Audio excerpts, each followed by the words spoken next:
بندے سے جو بھی نیک کام ہوتے ہیں، خواہ کوئی بھی اچھا کام ہو جائے، یہ انسان کا کوئی اپنا کمال نہیں، کوئی اپنی خوبی نہیں، بلکہ اس کے اوپر اس انسان کو اللہ کا احسان ماننا چاہیے، خوشی ہونی چاہیے کہ اللہ تیرا کرم ہے کہ تو نے مجھ سے یہ کام لے لیا۔ کیونکہ یہ سمجھے آپ کہ وہ تو ہر چیز کا مالک ہے، ہر چیز کا اسے اختیار ہے، وہ جسے چاہے یہاں مسجد میں بلا لے اور جسے چاہے مسجد سے نکال دے۔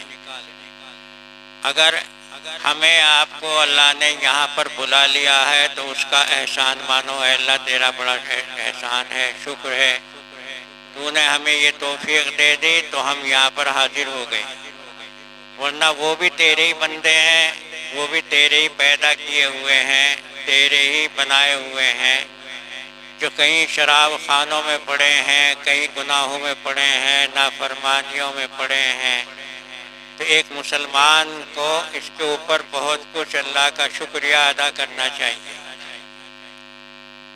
ایک مرتبہ ایک مالک بڑا مالدار تھا، دولت مند تھا، سب کچھ تھا، لیکن اسے اس کام کی توفیق نہیں تھی کہ جائے عبادت کرے، اللہ کو راضی کرے، نیکی کرے۔ غلام اس کا بڑا نیک تھا، بڑا اچھا آدمی تھا، عبادت گزار تھا۔ نماز کا وقت ہوا تو غلام نے اپنے مولا سے، اپنے آقا سے کہا کہ سرکار آپ اگر مجھے حکم دیں، مجھے اجازت دیں تو میں 2 رکعت مسجد میں نماز پڑھاؤں۔ مالک نے کہا چل تو پڑھا، لیکن مالک تو مسجد میں نہیں گیا، مالک تو اپنا باہر رہا۔ 2 رکعت کے بجائے اس نے بہت گھنٹوں لگا دیے، آنے کا، باہر آنے کا نام ہی نہیں لے رہا۔ تو آخر مالک کہنے لگا اگرے تجھے وہاں کس نے پکڑ لیا، انہیں گھنٹوں گزار دیے، وہیں پر بیٹھ گیا جا کر کے۔ تو غلام نے جواب دیا کہ بھئی جس نے، کہ اے مالک، جس نے تجھے اندر آنے سے روک دیا اسی نے مجھے اندر سے باہر آنے پر روک دیا۔ تو ایسے بہت سے یہ اللہ کے بندے ہیں، وہ کوشش بھی کریں کیا کیا جاوے، ارادہ بھی کرتا ہوں لیکن ہمت نہیں ہوتی۔ وہ ہمت کیوں نہیں ہوئی؟ اس لیے کہ مالک اسے بلا ہی نہیں رہا ہے۔ آپ یہ سمجھئے کہ ایک بادشاہ ہو اور بادشاہ کے یہاں اگر کوئی ایک ملازم آ گیا، ایک نوکر آ کر کے نوکری کرنے لگا، اب یہ نوکر جو ہے اپنا احسان سمجھے اور کہتا ہے کہ جائیں میں بادشاہ کے یہاں جا کر کے صبح ہی جھاڑو دیتا ہوں، میں بادشاہ کے یہاں جا کر کے صفائی کرتا ہوں، میں بادشاہ کی جا کر کے خدمت کرتا ہوں۔ تو تم یہ سوچو کہ احسان بادشاہ کا ہے یا احسان خود اس کا ہے؟ ارے اس کا کیا احسان، وہ تو بادشاہ ہے، اس کے تو سینکڑوں خادم ہیں، جسے حکم دے گا وہ حاضر ہے، اور بلکہ وہ تو خوشامد کرے گا، احسان مانے گا کہ بادشاہ نے مجھے مزدوری کے اوپر لگا لیا، نوکری کے اوپر لگا لیا۔ تو احسان بادشاہ کا ہے، نہ کہ احسان نوکر کا ہے۔ ایسی سمجھ لیجئے کہ قدرت اپنی طرف سے اگر کسی کو بلا لے، ہم سے کوئی اچھا کام لے لے، تو سمجھ لو کہ اللہ کا احسان ہے کہ اس نے ہم سے کوئی کام لے لیا، اور اگر وہ ہم سے کوئی کام لینا نہ چاہے تو پھر کوئی اسے بلانے والا نہیں، کوئی اسے حاضری دینے والا نہیں ہے۔ آپ اسی طریقے سے ہر چیز کا حال دیکھو۔ قدرت کا ایک نظام تو وہ ہے کہ جو کسی اپنے بندے سے ایسا بڑا کام لے لیتا ہے کہ وہ سوچ بھی نہیں سکتا کہ میں اتنا بڑا کام کروں، لیکن جو صحیح انسان ہے، صحیح مسلمان ہے، صحیح اللہ کو ماننے والا ہے، وہ برابر اس کے اوپر احسان میں جھک جاتا ہے کہ اللہ تیرا بہت بڑا احسان ہے کہ تو نے مجھ سے یہ کام لے لیا ہے، اور وہ پھر اس کے اوپر شکریہ ادا کرتا ہے۔ بہت مشہور واقعات اس قسم کے آتے ہیں۔ حضرت عبد الرحمن ابن عوف رضی اللہ تعالی عنہ بہت بڑے صحابی ہیں۔ صحابی انہیں کہا جاتا ہے جو ایمان کی حالت میں نبی کی صورت کو دیکھ لے. یعنی ایک شخص اگر ذرا سا ایمان لایا اور اس نے لا الہ الا اللہ پڑھا اور بس اتنا ہی پڑھا، اتنا پڑھنے کے بعد میں انتقال ہو گیا، یہاں تک کہ اس پہ اتنا ٹائم نہیں گزرا کہ ایک ٹائم کے اندر یہ 2 رکعت نماز بھی پڑھ لیتا کہ انتقال ہو گیا. لیکن جانتے ہو اس نے ایمان کی حالت میں جو نبی کی صورت دیکھ لی ہے، اس کو اللہ نے اتنا بڑا درجہ دے دیا کہ کوئی اور آدمی اگر قیامت تک بھی عبادت کرے تب بھی وہ اس درجے پر نہیں جا سکتا. بات یہ ہے کہ ایمان نبی کی صورت دیکھنے سے ایمان اتنا مضبوط ہو جاتا ہے، اتنا مضبوط ہو جاتا ہے کہ وہ زندگی بھر بھی اگر عبادت کرے تو ایمان میں اتنی مضبوطی نہیں آئے گی. نبی کریم صلی اللہ علیہ وسلم جس وقت کے خیبر میں تشریف لے گئے، خیبر یہ مدینے کے قریب میں ایک جگہ تھی، اور یہ یہودی لوگ جو مدینے کے اندر رہتے تھے، چونکہ انہوں نے بڑی غداریاں کی اور بہت زیادہ ظلم ڈھائے نبی کریم صلی اللہ علیہ وسلم کے اوپر بھی، ایمان لانے والوں کے اوپر بھی، اس لیے ان کو مدینے سے نکال دیا گیا. یہ جا کر کے خیبر پہنچ گئے. خیبر والوں کے پاس بڑے بڑے قلعے تھے، اتنے بڑے بڑے مکانات، اتنے بڑے بڑے قلعے کہ کوئی سوچ بھی نہیں سکتا تھا. وہ تو بے فکر تھے کہ ہمارے اوپر کوئی قبضہ کر ہی نہیں سکتا. ایک روز ایسا ہوا، خیبر سے یہودیوں کا ایک نوکر باہر آیا. وہ بکریاں چرایا کرتا تھا یہودیوں کی. جب یہ باہر آیا تو اس وقت میں مسلمانوں کی بہت بڑی جماعت، نبی کریم صلی اللہ علیہ وسلم خود اس جماعت میں موجود تھے، باہر پڑی ہوئی تھی. اس آنے والے نوکر آنے والے مزدور نے معلوم کرا کہ یہ کون لوگ ہیں، کہ یہ مسلمان ہیں، کہ ہم نے سنا ہے ان میں نبی بھی ہیں. ہاں نبی بھی ہیں، کہ کیا میں نبی کی زیارت کر سکتا ہوں؟ یہ آنے والا بیچارہ مزدور قسم کا آدمی، محنت کرتا، بکریاں چرایا کرتا، ایسے آدمی کی کیا عزت. لیکن آیا یہ اور اس نے آ کر کے معلوم کیا حضور سے کہ کیا آپ اللہ کے نبی ہیں؟ تو آپ نے فرمایا ہاں میں اللہ کا نبی ہوں. تو یہ آنے والا چرواہا کہنے لگا کہ اگر میں تمہارے اوپر ایمان لے آؤں تو یہ تو بتاؤ کہ کیا میری صورت بدل جاوے گی؟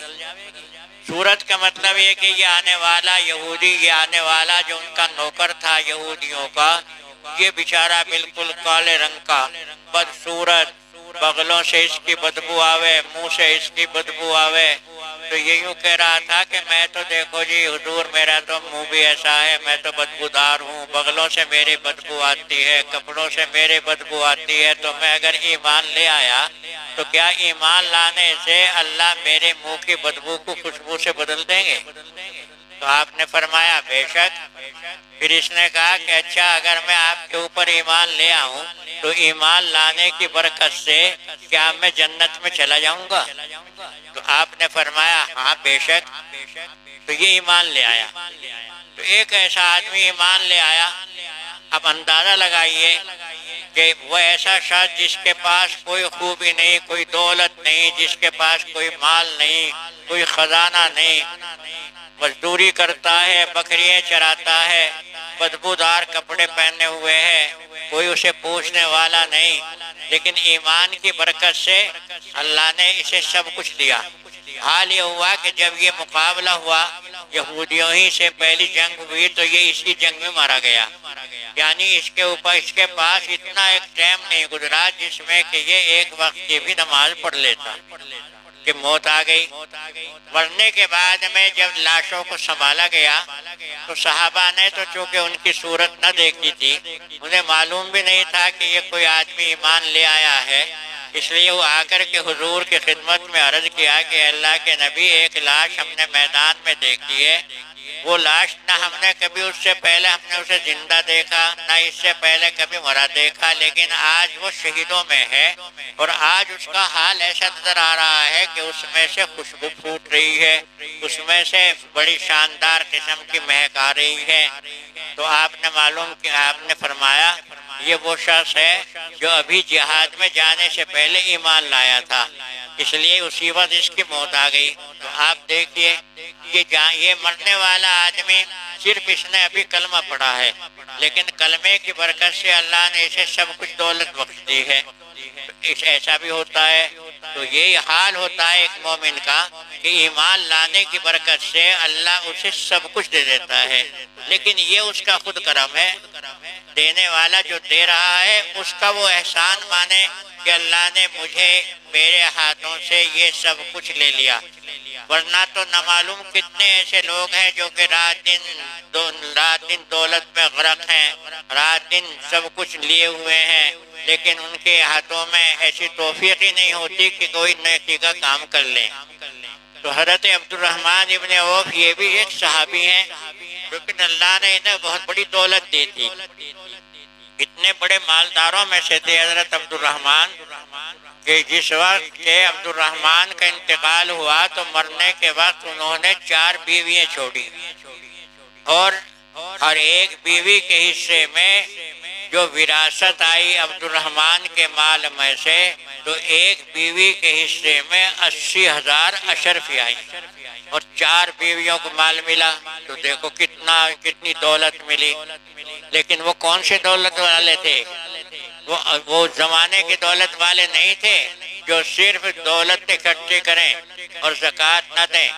وہ زمانے کے دولت والے نہیں تھے کہ جو لوگ دولت مند ہو گئے، خزانہ ان کے پاس اکٹھا ہو گیا، لیکن وہ اس خزانے سے ایک نیکی کا کام بھی نہ کر سکیں۔ ایسے نہیں تھے یہ ان لوگوں میں سے نہیں تھے جن کے بارے میں حدیث میں آتا ہے کہ نبی کریم صلی اللہ علیہ وسلم کے پاس ایک شخص آیا اور اس نے آ کر کے یہ کہا کہ اللہ کے نبی، میں غریب ہوں، آپ میرے لیے دعا فرما دیں، دولت میرے پاس آ جائے۔ چنانچہ آپ نے دعا فرما دی۔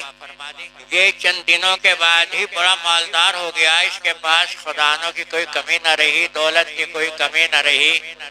اب اسلام میں جو زکوٰۃ ہے، کاشتکار کے اوپر بھی زکوٰۃ ہوتی ہے کہ وہ غلے میں سے اپنے زکوٰۃ ادا کرے۔ جب حضور نے اپنا آدمی بھیجا کہ ان کے پاس جاؤ اور ان سے کہو کہ تمہارے اوپر اتنی زکوٰۃ ہو چکی ہے، یہ زکوٰۃ ادا کرو، تو اس نے ٹال مٹول کی، کہنے لگا ہاں دوں گا، کل آنا پرسوں آنا۔ تو 1-2 دن اسی طرح ٹالتا رہا۔ جانے والے نے آ کر کے عرض کیا کہ اللہ کے نبی، میں 2-3 دفعے جا چکا، لیکن یہ شخص جو ہے اس کے پاس خزانے کی کوئی کمی نہیں، دولت کی اس کے پاس کوئی کمی نہیں، لیکن یہ ٹال مٹول کرتا ہے۔ تو آپ نے ارشاد فرمایا اب مت جانا۔ چنانچہ یہ نہیں گئے۔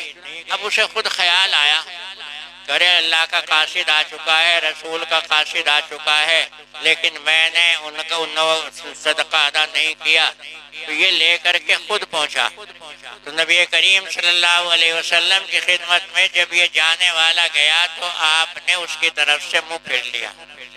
یہ گیا ادھرلی طرف کو، آپ نے ادھر کو بھی رخ نہیں کیا، یہاں تک کہ یہ نا امید ہو کر کے وہاں سے چلا آیا۔ حضور نے اس کا مال قبول ہی نہیں کیا۔ اس سے اندازہ لگا لیجئے کہ ایک آدمی اگر کچھ نیکی کے کام کر رہا ہے تو احسان اس کا نہیں۔ یہ بڑی دولت لے کر کے آ جا رہا تھا، لیکن اس وقت میں چونکہ اس نے اللہ کے نبی صلی اللہ علیہ وسلم کا حق ادا نہیں کیا، آپ کو اس نے آپ کے کمال، آپ کی خوبی کو خوبی نہیں سمجھا، نتیجہ یہ نکلا کہ آپ نے مال لینے سے انکار کر دیا۔ زمانہ حضور کا ختم ہو گیا۔ حضرت ابو بکر صدیق رضی اللہ تعالی عنہ خلیفۃ المسلمین بنے۔ اب اس وقت میں پھر یہ مال لے کر کے آیا۔ جس وقت کہ یہ حضرت ابو بکر کے پاس مال لے کر کے پہنچے اور انہوں نے کہا یہ حضور یہ مال ہے، آپ اسے قبول فرما لیں، تو حضرت ابو بکر رضی اللہ تعالی عنہ نے فرمایا جس مال کو نبی کریم صلی اللہ علیہ وسلم نے قبول نہیں کیا، ابو بکر میں یہ ہمت نہیں کہ وہ اس مال کو قبول کرے، اپنا مال لے جاؤ۔ چنانچہ یہ مال بھی واپس کر دیا گیا۔ اس کے بعد زمانہ حضرت عمر رضی اللہ تعالی عنہ کا آیا، پھر یہ مال لے کر کے آیا۔ حضرت عمر رضی اللہ تعالی عنہ نے فرمایا جس مال کو میرے سے اچھے ابو بکر نے قبول نہیں کیا، جس مال کو نبی کریم صلی اللہ علیہ وسلم نے قبول نہیں کیا، عمر میں یہ ہمت نہیں کہ وہ تیرا مال قبول کرے، اپنا مال لے جا۔ اب دیکھو جس مال کو اللہ قبول نہیں کر رہا ہے وہ مال در بدر پھر رہا ہے۔ نبی قبول نہیں کر رہے، عمر قبول نہیں کر رہے، ابو بکر قبول نہیں کر رہے، پھر جائے اس مال کو لیے ہوئے کوئی لینے والا ہی نہیں۔ اور وہ زمانہ تو گیا، آج کو جو کہ 1500 سال کا زمانہ ہو چکا ہے، اب بھی شریعت کا مسئلہ یہ ہے کہ اس خاندان کا آدمی، جس خاندان کا وہ شخص تھا، وہ اگر زکوٰۃ دے گا تو اس سے زکوٰۃ قبول نہیں کی جائے گی۔ یہ اب بھی شریعت کا مسئلہ یہ ہے۔ تو بھائی انسان کو، مسلمان یہ سوچے کہ مجھ سے اگر کوئی نیکی کا کام ہو رہا ہے تو یہ اس کا کرم ہے، یہ اس کا احسان ہے، ورنہ تو نہ معلوم کتنے لیے پھرتے ہیں، کتنے دولت والے ہیں، دولت کو اکٹھا کر کے رکھو۔ اللہ کو اگر قبول نہیں ہے تو کوئی اس کا لینے والا نہیں۔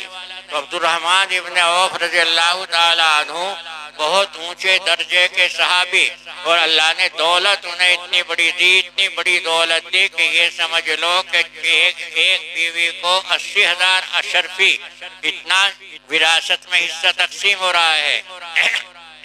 لیکن حال کیا تھا؟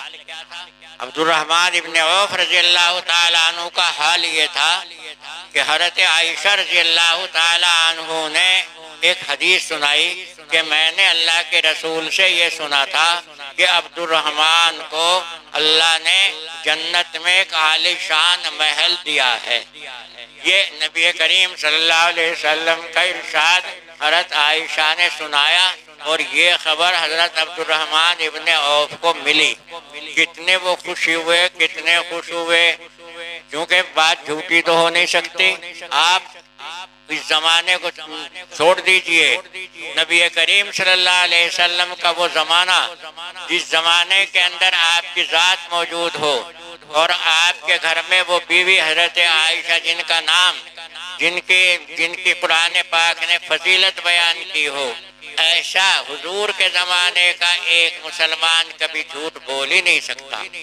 ان کا حال تو یہ تھا، اس زمانے کا نہیں بلکہ اگر بعد کے زمانے میں بھی آؤ تو وہ یہ سمجھتے تھے کہ جھوٹ بولنا اسلام کے اندر غلط ہی ہے، اس لیے مسلمان کبھی جھوٹ ہی نہیں بولتا تھا۔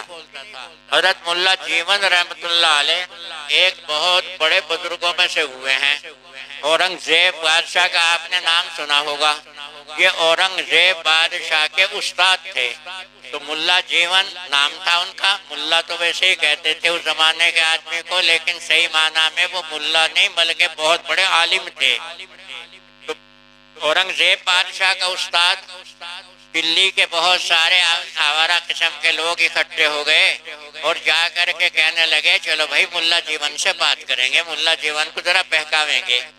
وہ تو اورنگزیب کے استاد ہیں، اورنگزیب ان کے اشارے میں جتنی چاہے دولت لے لے گا۔ تو ملا جیون رحمت اللہ علیہ کے پاس کچھ لوگ جھوٹے اکٹھے ہو کر کے گئے اور جا کر کے کہنے لگے ملا جیون صاحب ایک بات ہمارے کانوں میں آئی ہے، ہم نے ایک خبر سنی ہے۔ کہ کیا خبر سنی تم نے؟ کہ میں نے یہ خبر سنی، ہم نے یہ خبر سنی ہے کہ یہ جو جمنا کا پل ہے یہ پل رشوت مانگ رہا۔ یہ کیا کہہ رہا؟ کہ یہ یوں کہہ رہا ہے کہ یا تو مجھے رشوت دو نہیں تو میں جمنا کے اوپر سے اٹھ کر کے چلا جاؤں گا۔ اب سوچئے ملا جیون رحمت اللہ علیہ فوراً بادشاہ اورنگزیب کے پاس گئے اور جا کر کے کہنے لگے بادشاہ سلامت، میرے پاس پکی خبر آئی ہے، وہ یہ کہہ رہے تھے کہ یہ جو جمنا کا پل ہے یہ رشوت مانگ رہا ہے، اگر اس نے رشوت نہ دی گئی تو یہ جمنا پہ سے اٹھ کر کے چلا جائے گا۔ تو بادشاہ نے کہا حضور والا کہیں ایسا بھی ہوا کرتا ہے کہ یہ جمنا کا پل رشوت مانگے اور رشوت مانگ کر کے یہاں پر رہ جائے؟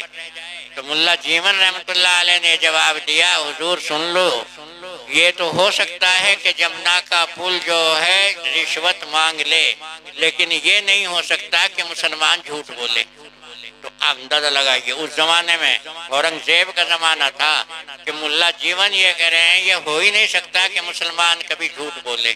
تو بھلا حضرت عائشہ رضی اللہ تعالی عنہا جیسی پاک دامن عورت جن کی صفائی قرآن پاک دے رہا ہو تو بھلا وہ کیسے جھوٹ بول سکتی ہیں؟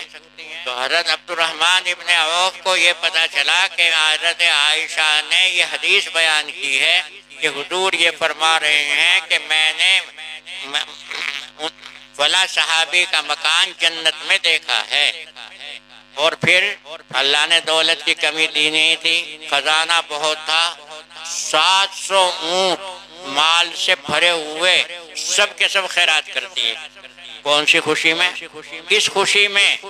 کہ جنت میں مجھے محل ملے گا۔ یہ ہے ایمان کا تقاضا۔ یہ نہیں ہم کہہ رہے کہ صاحب دیوے نہیں، آپ اس سے اندازہ لگا لیجئے کہ اس مسلمان کو، اس ایمان والے کو کتنی خوشی اس بات کے اوپر ہوئی کہ اللہ نے میرے سے ایک نیکی ایسی کوئی قبول کر لی جس کی وجہ سے اللہ نے مجھے جنت میں محل دے دیا۔ کتنی بڑی خوشی کی بات ہے۔ تو کہنے کا مقصد یہ ہے، ایک مسلمان تو اس کے اوپر بہت زیادہ خوش ہوگا کہ میرے سے کوئی نیکی کا کام ہو رہا ہے، اور ایک مسلمان ہو کر کے، کلمہ پڑھ کر کے، اللہ کے رسول کے اوپر ایمان لا کر کے، اور اس کا حال یہ ہو کہ اللہ کا رسول اسے یہ بتلائے کہ دیکھو ہم نے جنت کے اندر دیکھا ہے کہ جنت میں سب سے پہلا دروازہ ان لوگوں کے لیے کھلے گا جو روزہ رکھیں گے، اور پھر مسلمان ہو کر کے روزہ نہیں رکھ رہا تو کیا کہو گے؟ یہی کہیں گے نا کہ اسے یقین ہی نہیں ہے نبی کی بات کے اوپر۔ اگر نبی کی بات کے اوپر اسے یقین ہوتا تو کوئی شک ہی نہیں ہو سکتا ہے۔ نبی کے دل کی طرف سے جو بات آ جائے، وہاں اگر کوئی شک کی کوئی گنجائش ہو تو یہ ہو ہی نہیں سکتا کہ وہاں ایمان بھی آئے گا۔ ایمان آنے والا ہی نہیں ہے۔ تو بھائی ایک مسلمان کو اس کے اوپر بہت زیادہ خوشی کی ضرورت ہے۔ بہت سارے ایسے واقعات ہیں جو حدیثوں میں بھی آئے ہیں، بہت سے واقعات بزرگوں نے نقل کیے ہیں کہ ایک ایمان لانے والے کا یہ حال تھا کہ ایمان والا اللہ کی رسول کے اوپر، نبی کے اوپر، اللہ کی باتوں کے اوپر اتنا یقین کرتا تھا، اتنا سچ مانتا تھا کہ اس کے دل میں کبھی شک و شبہ ہی نہیں تھا۔ اور یہ حال مومن کا ہونا بھی چاہیے، ایمان والے کا یہ حال ہونا چاہیے کہ اس سے بہت زیادہ خوشی ہوئے کہ اللہ نے مجھ سے یہ کام لے لیا۔ آپ یہ مت سوچئے کہ ہم کوئی نیکی کا کام کر رہے ہیں، نہیں، نیکی کا کام آپ کر رہے ہیں تو خوش اس کے اوپر ہو جاؤ کہ اللہ نے آپ سے یہ کام لے لیا ہے، ورنہ تو وہ کسی اور سے بھی اس کام کو لے لیتا۔ کیسے کیسے ایسے لوگ میدان میں آ گئے ہیں۔ ملک شام، اس کا نام آپ نے سنا ہے، ملک شام ایسا ملک تھا کہ آج کے زمانے میں آپ نے صرف نام سنا ہے۔ ایک زمانے کے اندر ملک شام اتنے ترقی یافتہ ملک تھا جیسا کہ آج امریکہ اور برطانیہ کا نام سنتے ہیں۔ لیکن جانتے ہو کہ ملک شام کن کے ہاتھوں میں فتح ہوا؟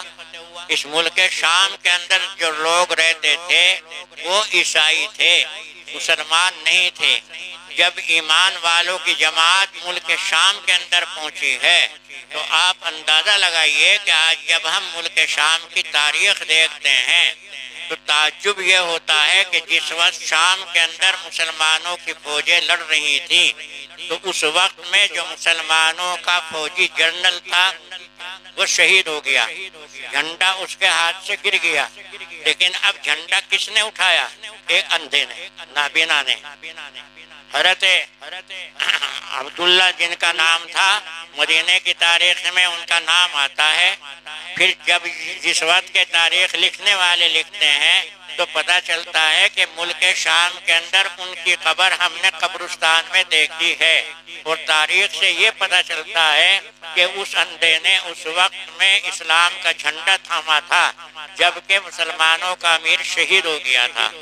تو یہ اللہ نے کتنی بڑی ہمت دے دی، حالانکہ وہ نابینا آدمی، اندھا آدمی، لیکن اس نے جھنڈا گرنے نہیں دیا۔ تو ایسے ایسے لوگوں سے اللہ خدمت لے لیتا ہے۔ یہی ملک شام ہے جس وقت کے حضرت زرار رضی اللہ تعالیٰ عنہ صحابی ہیں، وہ بھی میدان جنگ میں تھے لیکن دشمن کے ہاتھوں گرفتار ہو گئے۔ دشمن کے ہاتھوں گرفتار ہو جانے کے بعد ان کے قید میں چلے گئے۔ اب میدان کے اندر ایک ایسی عورت لڑتی ہوئی مجاہدین نے دیکھ دی کہ اس سے پہلے کسی نے انہیں دیکھا ہی نہیں تھا۔ وہ کون تھی؟ وہ حضرت زرار رضی اللہ تعالیٰ عنہ کی بہن تھی۔ حضرت زرار رضی اللہ تعالیٰ عنہ کی بہن نے اتنی بہادری کے ساتھ شام کے فوجیوں کو پیچھے ہٹایا، اتنی بہادری سے ہٹایا کہ اپنے بھائی کو قید سے چھڑا لائی۔ تو کون ہے یہ؟ کون خدمت لے رہا ہے؟ یہ اللہ کی طرف سے۔ بھئی ہم تو ہیں کیا؟ ہمارے سے تو اگر یہ ذرا مراسا بھی کوئی نیکی کا کام ہو جائے تو اس کا شکریہ ادا کرو۔ اے اللہ تیرا احسان ہے، تیرا شکریہ ہے، ہم تیرا شکریہ ادا نہیں کر سکتے ہیں۔ جو صحیح معنی میں مسلمان ہوتے ہیں، وہ مسلمان اس بات کا یقین کرتا ہے کہ اللہ سے اگر میرے کوئی تعلق قائم ہو گیا تو بس سمجھو میرا بیڑا پار ہو گیا۔ اور جو بے وقوف لوگ ہیں وہ اپنا اسی کے اندر الجھے رہتے ہیں۔ تو ایمان کا یہ تقاضا ہے کہ سب سے پہلے آپ اللہ کا احسان مانیں۔ اللہ تیرا شکر ہے جو بھی کچھ مجھ سے ہو رہا ہے۔ اپنی بڑائی نہ کرو، بڑائی تو صحیح نہیں ہے، لیکن اس کے اوپر اللہ کا احسان مانو، اس کا شکریہ ادا کرو۔ اے اللہ ہم اپنے روزے رکھ رہے ہیں، ہم تیری عبادت کر رہے ہیں، کوئی ہمارا احسان نہیں، یہ تیرا کمال ہے کہ تو نے ہم سے کچھ لے لیا، یہ تیرا احسان ہے کہ تو نے ہماری یہ ٹوٹی پھوٹی عبادتیں قبول کر لی۔ اگر یہ قبول نہ کی گئی تو بتاؤ کیا ہوگا؟ بہت مشہور واقعہ ہے کہ ایک بڑے بزرگ نیک اللہ والے، بہت سارے ان کے مریدین ساتھ اور خانہ کعبے کا طواف کر رہے ہیں۔ خانہ کعبے کا طواف کرتے کرتے ایک آواز آئی، کہنے والے نے یہ کہا جاؤ یہاں تمہارا حج قبول نہیں۔ اب بتائیے آواز آ رہی ہے آسمان سے، اور وہ ویسے کیسے آدمی نہیں، بہت سارے ان کے مرید ساتھ، آواز آ رہی ہے جاؤ یہاں تمہارا حج قبول نہیں۔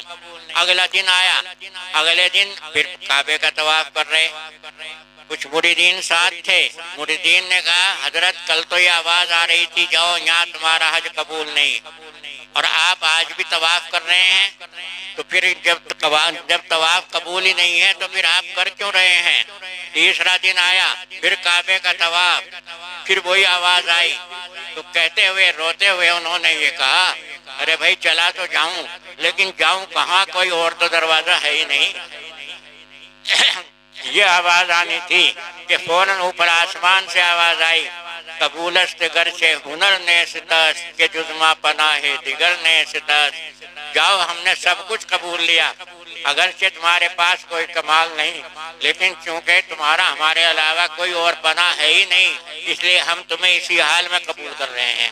تو ایک مسلمان کا کام یہ ہوتا ہے کہ وہ برابر اللہ کے دربار میں روئے، برابر اللہ کو پکارتا رہے، اے اللہ قبول کرنا نہ کرنا یہ تیرا کام ہے، یہ ہمارا کام نہیں ہے، ہم تو تیرے دربار میں حاضر ہیں، تو قبول کر یا نہ کر، ہم تو تیرے دروازے کے اوپر پڑے ہیں۔ یہ کام ایک مومن کا ہونا چاہیے۔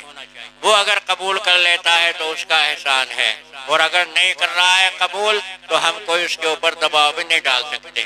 بہت سے اللہ کے بندے ایسے ہیں جو صرف اللہ کو پکارتے ہیں، اللہ کے سامنے روتے ہیں، راتوں میں روتے ہیں، تنہائیوں میں روتے ہیں، کچھ بھی ہے اسی کے دربار میں وہ پڑے ہوئے ہیں، کوئی مقصد ان کا نہیں۔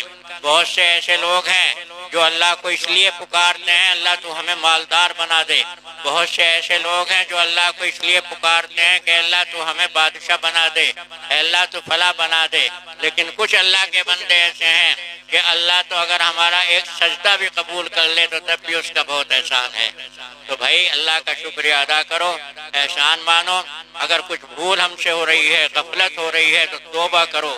یہ رمضان کا مہینہ ہے، اس رمضان کے مہینے کے اندر روزانہ آپ سنتے نہیں، لیکن چونکہ نبی ہمیں بتلا چکا ہے کہ آسمانوں سے رات کے آخر حصے میں آواز آتی ہے، کوئی ہے مانگنے والا جو ہم سے مانگے اور ہم اسے دیں، کوئی ہے ایسا جو ضرورت کا طالب ہو اور وہ ہم سے ضرورت مانگے اور ہم اسے ضرورت دیں۔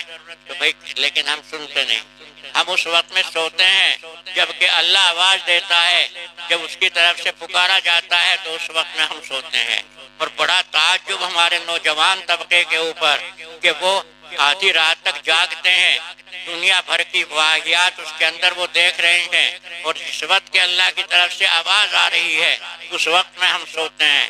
تو پھر بتاؤ آواز سنے تو کون سنے؟ کس کے کانوں کے اندر آواز آئے؟ آج شاید ہمیں معلوم نہیں، چیخ رہے ہیں آج بیچارے وہ فلسطین کے مسلمان. کبھی ہمارے کانوں میں یہ آواز آتی ہے کہ ہم اللہ سے ان کے حق میں بھی کچھ دعائی مانگ لیں.